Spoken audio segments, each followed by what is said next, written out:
Hey everybody, Dr. Rick Wallace dropping in on you. Hope everybody is having a great day. It's been kind of busy for me. For those who are unaware, I had my 54th birthday on yesterday, and the wife spent the weekend making me feel loved. The kids participated to a certain extent, grandkids. So it was definitely a busy weekend. So I normally am during the weekend, I'm actually working to a certain extent. I'm setting, especially on Sunday, I'm setting up what happens at least the first day of the week so that I can move into it. I didn't get a chance to do that, so I had some catching up to do this morning. And so I've been kind of busy, but this didn't get past me. Whether you've heard it or not, um, whether you've heard it or not, Lil Nas X uh, is consistently pushing the envelope and subsequently pushing buttons. He went from being, a kid favorite to um, shooting a video with him uh, twerking on the devil, selling some shoes that supposedly had a drop of real blood in it, getting sued by Nike for that. Um, and now the latest I hear, and I definitely won't be watching it, but the latest I hear is he has did a video inside of a prison somewhere with him and other black men naked twerking. And obviously it's triggered some people. Um, Obviously, a lot of people are weighing in on it. And I wanted to kind of unpack it for what it really is. Because I'm hearing a lot of narratives. And so I'm looking at it from where I'm sitting, and I'm seeing an agenda play out. What we have to first mention, just in case you didn't get it. Look, as always, we're asking you to support the work we do at the Odyssey Project and all the other associated programs that are aimed at the Black community. I've shared it in the chat box. It's in the description box of the video. So feel free to show some love and support. With that being said, for those of you who are wishing me happy birthday, belated birthday, whatever. Most definitely, it is appreciated, and thank you.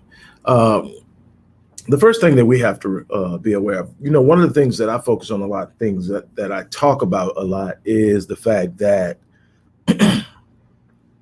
we suffer a lot because we don't know how things work. We don't understand the dynamics at play. We normally end up responding totally out of a place of emotion and frustration, and we don't get the bigger picture. And so we don't have a strategic response. We only have an emotional response. So we spend a lot of time emoting. What I want to get us to is a place where we are responding from a place of protocol. In other words, when you have protocols in place, when XYZ happens and there are protocols in place, you don't even have to think about what the response is. The protocols dictate it. The protocols have been inculcated into your psyche at a level that you automatically know the response. When you look at other groups, regardless of the groups are, especially the more organized groups, whites, Asians, Jews, they have protocols. They literally have protocols that address almost any instance you can think of. And so when it happens, they just respond. That's why when something is done to a Jew, immediately the response is immediate and it's across the board. Why? Because it's a part of a protocol. It's a part of a natural response to a specific issue that doesn't require you to think it out because it's already been thought out. There are literally, when it comes to the perpetuation of white supremacy and economic elitism for whites and Europeans, there are over 1,300 think tanks in play at all times, thinking out every scenario of how to keep the power in the hands of the people who hold it, keep the money in the hands of the people who hold it, and to keep those who may be pursuing it at bay. That's 1,300. The Black community has maybe 3. that can be taken seriously. We need more than just simple group thought. We need group action. Group think means nothing if group think doesn't point you towards group action that serves the betterment of the entire group. So when I see something like this, I never approach it from an emotional standpoint. I'm aware of it. And my first responsibility is to understand it's my responsibility to keep this kind of crap out of the gates of my babies. And that's anybody that's still under my care, all the way up to the age of whenever they leave the house. It's my responsibility to guard the gate. It's my responsibility to say, okay, what's on your devices? What do you listen to tomorrow? That's my responsibility. We're in a society now where we're allowing devices and mechanisms to rear our kids, to fill in for times and places and things that we should be doing. We should be teaching, we should be shaping, we should be molding, we should be establishing and building and setting the standards at which our kids operate. Our kids have way too much freedom. They have way too much access to things that do not serve them or the community well. And we've got to do a better job. That's the first thing and foremost before we ever get off into the agendas. But the one thing that I want you to understand when we talk about the importance of knowing how things work is that everyone, absolutely everyone, no matter what, no matter where, has an agenda. The problem is our agenda isn't focused. Our agenda doesn't have strategic longevity. It cannot be projected out beyond the moment because we haven't taken time to think it. We haven't taken time to prepare it. We haven't taken time to push things out and get them set up. And so what does that lead to? That leads to a lot of times that we get hit with stuff and we don't know how to respond to it. So we react. And when we react, we don't get any true push on it. We just simply sit up and show that we're frustrated and powerless. That's all a temper tantrum is, and that's what it relates to. When you show up and you're protesting something, but you have no power behind the protest, you have no exact leverage behind the protest. There's no specific action you're going to take that's going to actually count for anything. You don't have any ability to bring any pain to anybody you're upset with.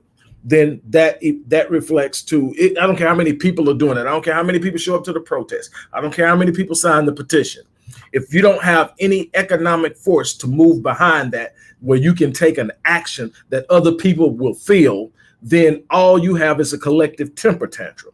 You've got together and threw a tantrum together. Everybody's mad. Everybody knows you're mad, but nobody cares. Why? Because you can't bring any pain to the game.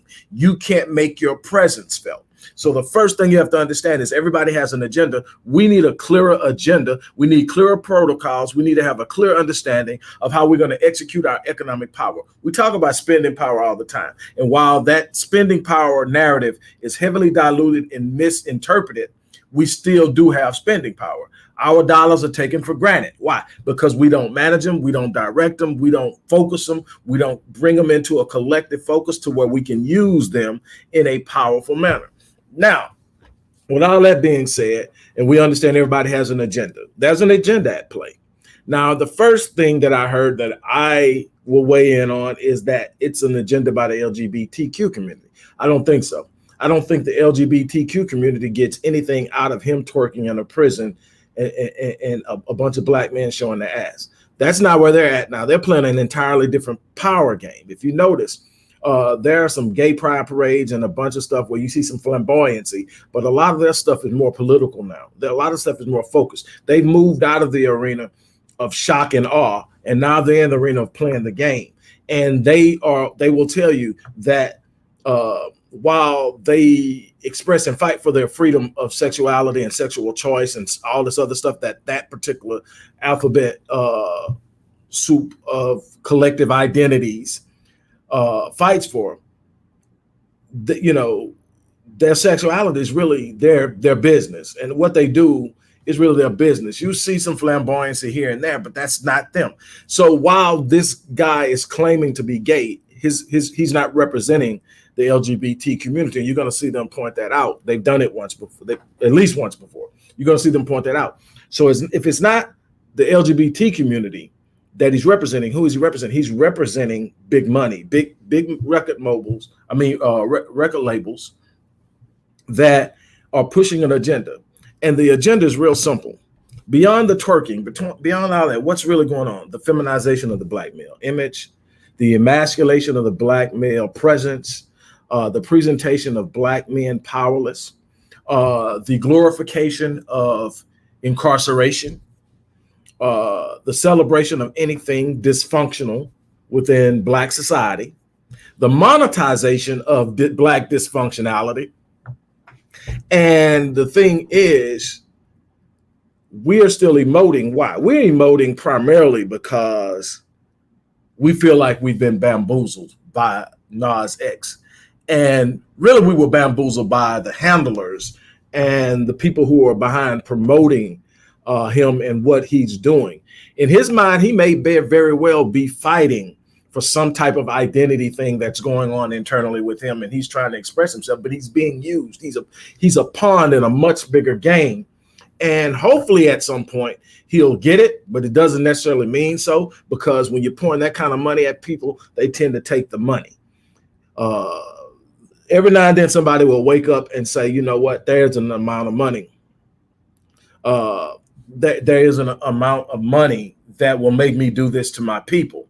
But what you got to understand is there's another thing, and I pointed this out to you about eight years ago. I told you one of the problems we have when it comes to people like Nas X and so many others within the record or music industry being able to peddle BS to our babies is that we have nothing to offer them in an alternative. You take a kid coming out of the hood where mom is badly making ends meet, mom and dad, even in the best situation, mom and dad are having a tough time making ends meet. They've never seen any type of significant money.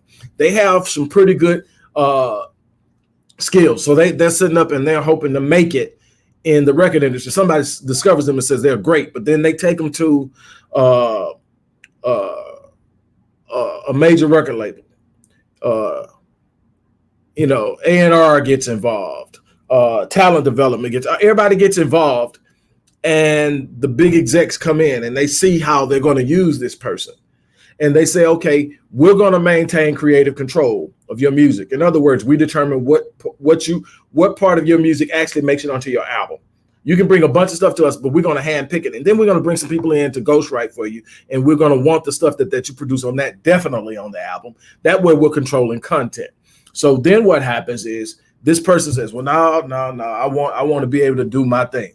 Then they say, well, no, we're going to give you a $500,000 signing bonus. That's me, $500,000 cash in your pocket right now. $1 million signing bonus, $1 million something that your whole family hasn't seen in an entire lifetime. They're about to put it in your hand and they're saying, hey, all we want you to do is compromise your standards, compromise what you believe in, sit up and start talking about this stuff. You know it exists in your hood. And you know, it's look at what so-and-so did. Look what this, look, I'm telling you, conversations that have been brought to me, conversations that I've heard that'll make you sit up and throw up about how our cats are being used. And then now you got it to now you don't even have to be really truly talented. They'll bring in and they've dumbed down the music so much that anybody can do it. I read a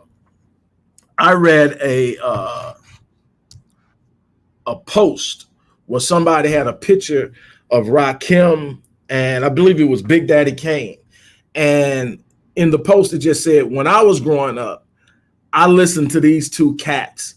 And then I sit up and thought, man, I'll never be able to do it like that. These guys are off the chain. He says, nowadays, our kids turn on and listen to the rapper that's hot now. And they go, you know what? I can do that. And you know what? They can. Why? Because it doesn't require talent. It doesn't require ability to understand how to put bars together, flows together, lyrics together, how to sit up and actually make your lyrics complicated, how to use wordplay, how to use metaphors, how to use all these things that is a representation of the music element and component of hip hop. First of all, we got to understand we've let them dummy down hip hop so much that hip hop is only viewed through the lens of rap music. Rap music is only a portion of hip hop. Hip hop is an entire culture. It's an expressive form of culture that came out of the destruction and decimation of the Black nationalist movement and the Black Panther movement. And this was our next answer. It was a new language they didn't understand. It was a new way of communicating and dressing that they didn't understand. It was a way of bringing about knowledge and pride to something that was solely ours. We allowed them to infiltrate it. We allowed them to put their money into it. We bought into the commercialization of it, and then they took it from us, and now they are using it against us.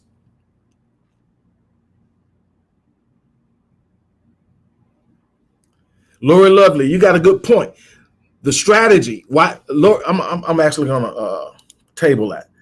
Why didn't he start off with these videos before doing Sesame Street? Because that didn't fit into the strategy. The whole point was to get a following behind him. He was a young cat with a baby face. Why not get the kids behind him? And shortly after that, they put it out. You know, that original record, Old Town Road, I think is the name of it. It goes off. It goes 9 times platinum. It's close to diamond if it's not diamond yet. I know it's at least gone 9 times platinum. May have hit diamond status, which is 10 times platinum, 10 million sold. And so now you got a bunch of kids, and you know the video is with kids in the audience. So I mean, they're playing to the audience. But what you got to understand is he had very little influence on the promotion. He had very little influences. Yeah, he was on Sesame Street before all this popped off. They played to the youth audience, the kid audience, big time. They made him blow up because kids now have access to music without parents. See, that's the thing I'm talking about the devices. Why we got to be very careful. You kids don't have to go out and buy CDs anymore, or before CDs, tapes, before tapes, LP albums. See, you need parents to go do that for these little kids. Now little kids just get on a device that you gave them and download it. They're listening to it whether you know it or not. They hook the children to build the exposure. See, once you get exposure, now you're a platinum artist. Your name is out there. So now you got leverage, you got popularity. And now you sit up and you're pushing it on an entirely different audience while pulling the other audience with you. And everybody's probably more upset because of the fact that they played the kid card. And while that should be definitely something we're looking at, we also have to look at the fact that it's beyond that. Yeah, they played the kid card, but what happens? Again, like so many other artists, you got to think they've got rap artists pushing killing other black men, rap artists pushing and glorifying and romanticizing going to jail, black artists pushing misogyny and disrespect of black women. We got black artists pushing getting high on everything, Molly and Percocet and everything else you can possibly name. You got rappers glorifying the dope game, and that goes way back, but it's at a level now that you can't imagine.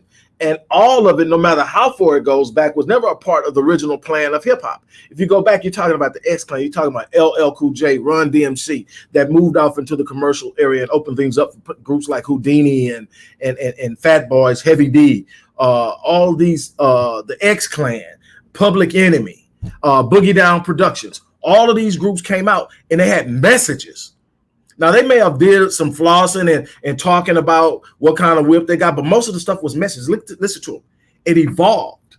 And then they primarily used NWA to bring in a more aggressive type of hip hop. And they did it, again, very, very cautiously and very strategically. They brought him in, and the theme that everybody recognized NWA off of first was what? F the police. Who wasn't feeling that? Who wasn't feeling that at the time with everything that was going on, how police were policing our communities while protecting theirs, and we knew it. We weren't stupid. We could see it, and here they were coming, and then they were just so boisterous. They were so out of there. But then look, it got more and more degraded. It got more and more disrespectful. And then it ushered in a whole era in the 90s where it was about that type of aggressive behavior, and we lost the message. Those who had the message were pushed to the backgrounds. They couldn't get record deals. Those who had the message were pushed to the background, and they were hushed. And what was promoted was more and more dysfunctionality. They found a way to monetize dysfunctionality while at the same time presenting a mental image and dumbing down the black male. Yes, there are some exceptional sisters that were in the game. and they played a role, and we see them dumbed down as well. We've come a long way from Lady of Rage and Queen Latifah and MC Light to Cardi B and on. And I'm not talking about the sexualization of the image, because you can go all the way back to Lil Kim and Foxy Brown and say they were sexualizing at that time. They were wearing scanty clothes at that time, 20-something years before we ever knew who Cardi B was. That was a part of the game. But at least what they were bringing to the game was a certain level of skill. They could get on the mic, and without you seeing them, they could still make you buy their records. Okay, so, and again, I'm not co-signing any of it, because all of it has played a role to get us where we are. It was all a part of a strategic plan to bring us down. Sister Soldier, absolutely one of the most educated and bright minds when it comes to the Black struggle that anybody's ever. But what happens? Where are those voices now? Where are they at? There's no place for them, because they've literally been cycled out of the process strategically, and they're not being backed by money. You got to go underground to hear these rappers now. You got to go underground. And that's a part of the problem, is access to music that actually empowers, access to music that actually inspires, access to music that actually encourages and gives us a sense of pride about who we are. But this is definitely so much beyond this one kid. You're talking about the feminization of Black. I wrote some of it down. Feminization of Black men, over-sexualization of our youth, the monetization of Black dysfunction. You got to understand. Look at what's produced and what's promoted. This is so much beyond some type of it's an LGBTQ thing. No, this is a direct assault on the Black mind.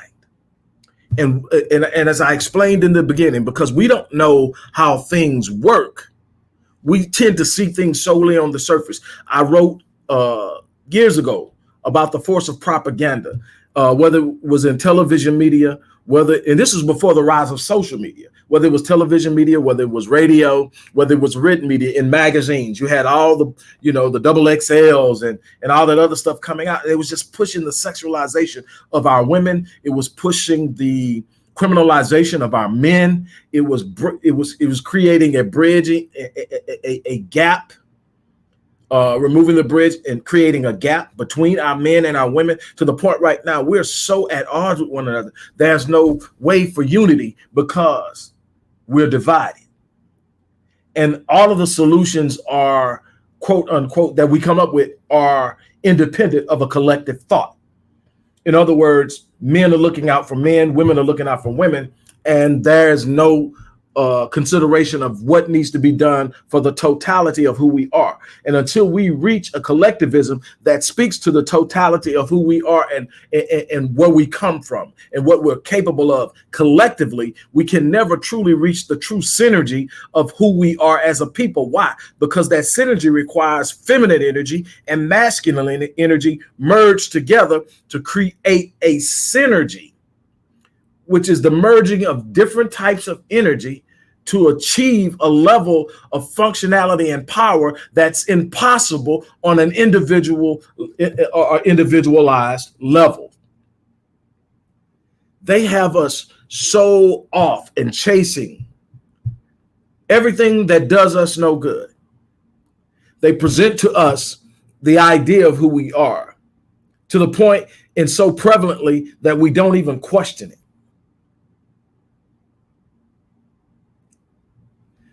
We have to, number one, counter the narrative by presenting new narratives. That's why we need new Black media, not just in news, not just media where we're discussing the Black issues. We need new Black entertainment, because that's just a part of who we need to laugh sometimes. But we need to laugh at things that don't degrade us. We need to laugh at things that don't disrespect any part or one part of the group at the for the celebration and purpose of another. We need to understand that we need to have entertainment that does not put us in a situation where we are less than who we really are. That type of celebration is out there. That type of celebration is out there. We have to be able to understand we can have everything we want without harming the narrative of Black progress. But we have to be careful about who we allow. And again, I go back to what I said years ago. You can't expect a kid to come from a place that can do nothing for them, but give them hardship and show them struggle. Have someone put $500,000 in their pocket and say, this is what I want you to do. And them to have the character and integrity instilled in them that makes them resist it, unless we have a collective community that's instilling it in our children at an early age and providing them with options that push them towards positions, places, and opportunities of power so that they can live out their life vision, their life dream, without having someone who doesn't have their interest at heart financing it. If I don't have your interest at heart, I'll finance your dream in order to fulfill mine. And if fulfilling mine just happens to mean that I'm going to need you to put poison in the minds of your people, I'll pay you enough to do it. You've got to have enough going on in your community to resist it. Right now, we don't. So we have to develop strategies. We've got to develop protocols. We've got to literally sit down and look at the way the game is being played and understand how we're going to have to move within the confines of this construct in order to produce positive results for ourselves.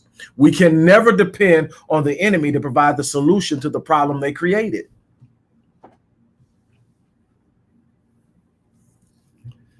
It is definitely possible. I got to put this one up. It is definitely possible to literally produce entertainment that doesn't come at the expense of anyone within our collective. We don't have to talk about dark-skinned women. We don't have to talk about light-skinned men. We don't have to talk about women so that men can laugh. We don't have to talk about women so women can laugh. What we can do is we can sit up and have a place where we're loving on each other, and we can, in a fun way, have fun and talk about a bunch of stuff as far as comedy is concerned. And what we've got to do now is put a demand on the music industry that we want what we used to have, what we had in the 60s, the 70s, and the 80s, and a part of the 90s. And now what we experience in very little small portions from artists like Joe and Her and a few others that have the creativity and the access or the power to do some things that are inspiring and have talent. What they're putting up as talent now is absolutely ridiculous.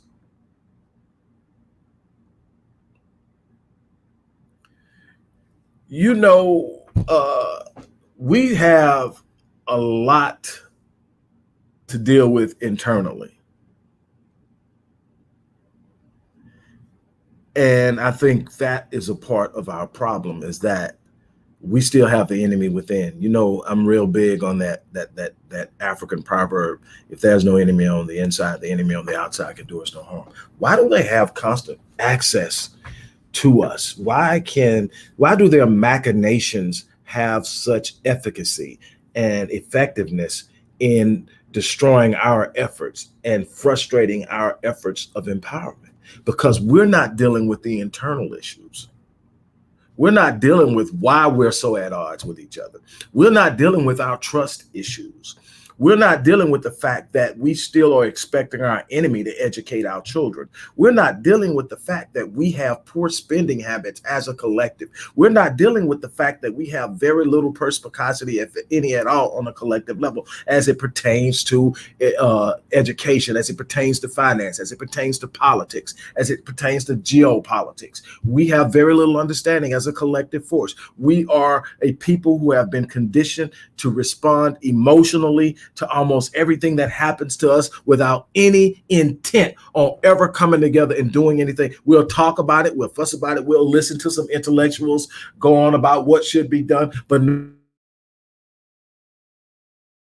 do anything of any exceptional or intrinsic value. We just want to emote. We just want people to know we're upset, just like the little 3-year-old that's throwing the tantrum. No leverage whatsoever for the 3-year-old. That's why 3-year-olds that have come up under my care don't go through that tantrum stage very long, because it gets absolutely nothing from me. You'll lay there and you'll cry until you fall asleep. And I'm not doing anything for you because I will not reward behavior that will not serve you well in the future. You're going to have to learn up. And I tell my grandson now, who is 3 years old, use your words. The crying moves me not one bit. I love you to death, but your crying does not move me. Unless I know that you've actually been physically hurt, your crying doesn't move me. What is it that you want? Use your voice. Tell me why you want it. Tell me why you should have it. You're old enough to say it.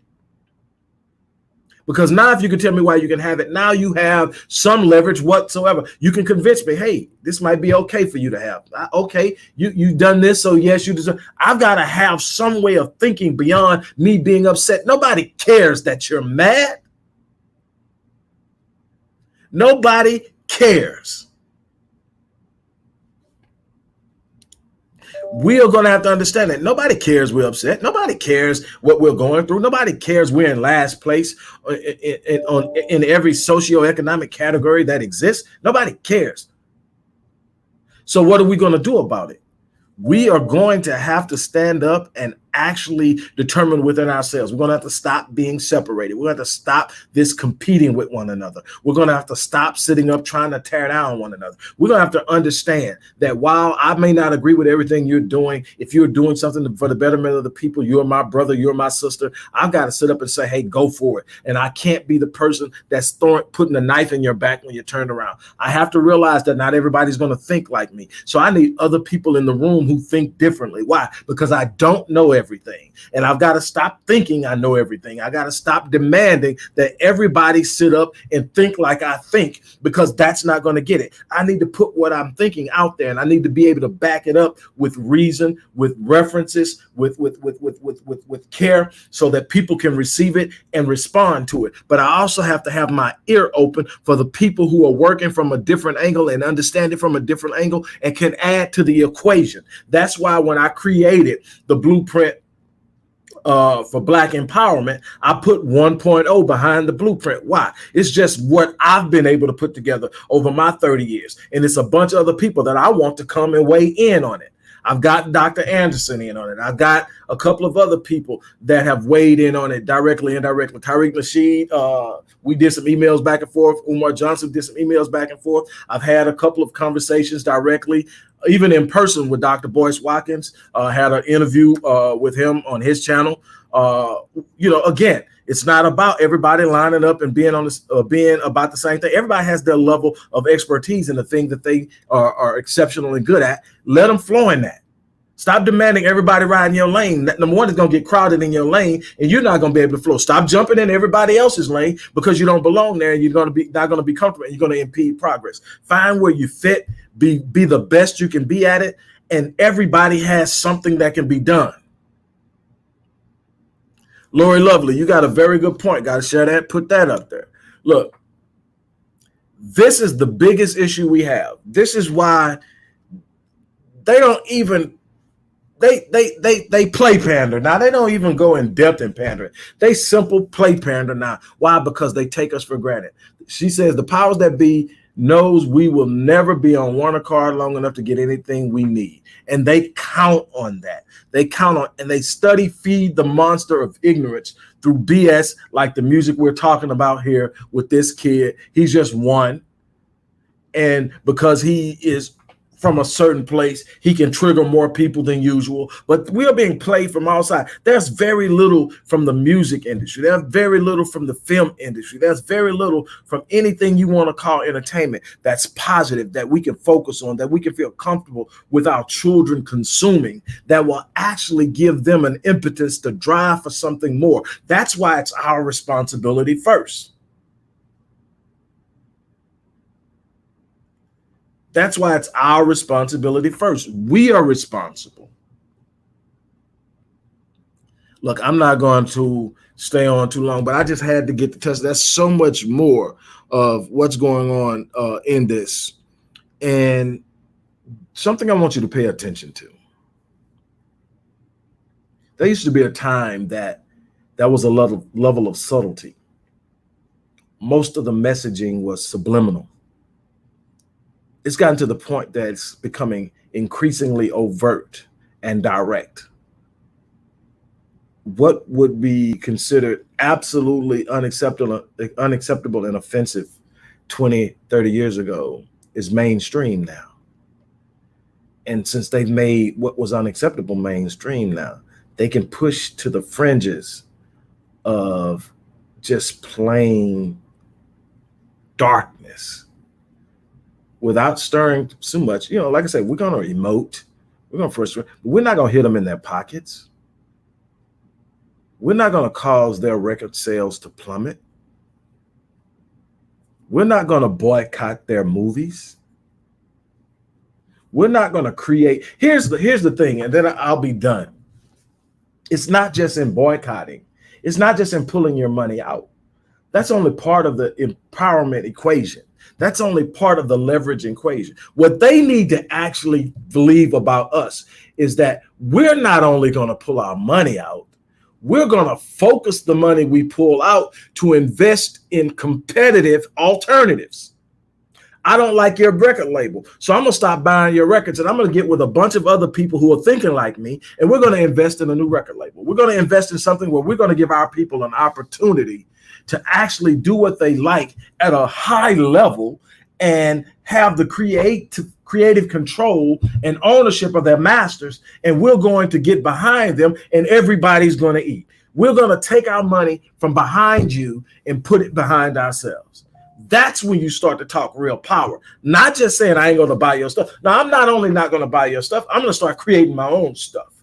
I'm going to start creating stuff that I have the control over what my children will watch, what my children will listen to, what my children will consume. We're going to get to a point where we are not only doing that when it comes to music and television and entertainment, but we're doing it from an academic and educational perspective.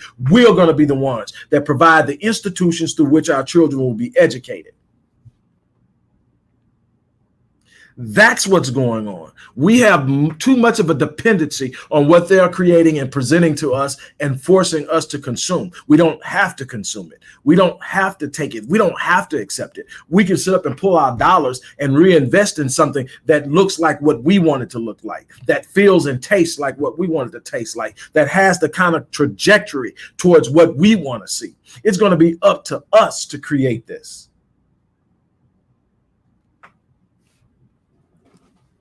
Lori Lovely, that's my hope too, but I tell you something that I said a long time ago. I've written it, I've spoke on it in lectures, and I truly believe this to be the case. That until we get Black men especially, but Black women as well, who are committed enough to sow seeds that they will not live long enough to see come to fruition, our people will remain in a cycle of suffering. What do I mean by that? We didn't get here overnight. There's no quick fix. There's no 1 year, 5 year fix for what we are dealing with. And we haven't even really truly started the process of working on it. So we may be 40 years down the line. And the problem with us is that we want the pat on the back.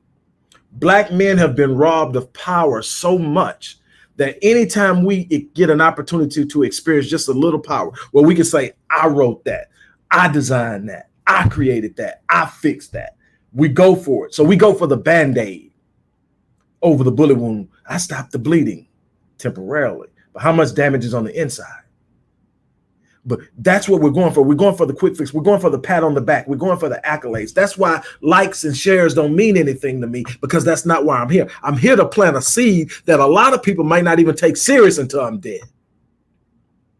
One of the things, and Dr. Blanchard is going to be on a little later this week to talk about some research we just completed and wrote a position paper on. And that's security and education, security in our academic institutions at the high school level, in the middle school level, and what's going on with that. But something that he told me a long time ago, he said, Doc, and this is Dr. Blanchard, he said, Doc, unfortunately, I don't think people are going to realize who you are and what you brought to the table until you're gone. And my response to him was, I'm good with that. I don't need a pat on the back. I don't need anybody to stroke my ego. I know who I am. I don't need any of that. So in essence, that's the kind of men and women we're going to need. Those who are willing to plant the seeds in a generation that has not been negatively impacted yet. That's why the Black Men Lead Rite of Passage program is so huge, because we start to socialize these young boys at 4 years old. That's why Restoring Ghetto's Forgotten Daughters is so important, because Marion is working with these babies at a time that they're still impressionable, and on up through the troubling years of the teens, and even some young adult women she's worked with. That's why those programs are so important. Why?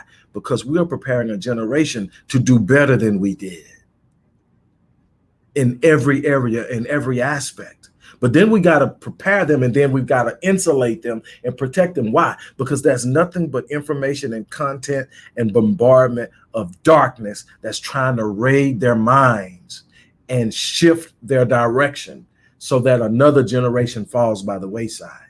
That's where it comes at. Marion, that's Marion C. I hope that gives you hope, is that some of us may not, and we have to be okay with that. Especially our men, we've got to be okay with building some men who can come along in the next generation and do some unbelievable things that are unapologetically Black, that are not a part of fear and concern about what is going on. And so what we've got to do is we've got to empower our Black men. We've got to give them something to understand that you don't have to fight for power. You are power. Let me show you how to execute your power. That's what it's about. It's about teaching them how to execute their power, how to live in their power, how to be who they were designed to be. And on that note, I'm going to get ready to get out of here. I really and truly thank all of you for stopping in.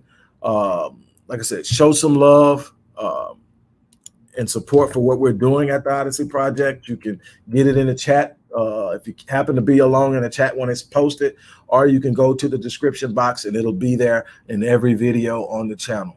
On that note, I'm out of here. You guys have an unbelievable day, and we'll talk soon.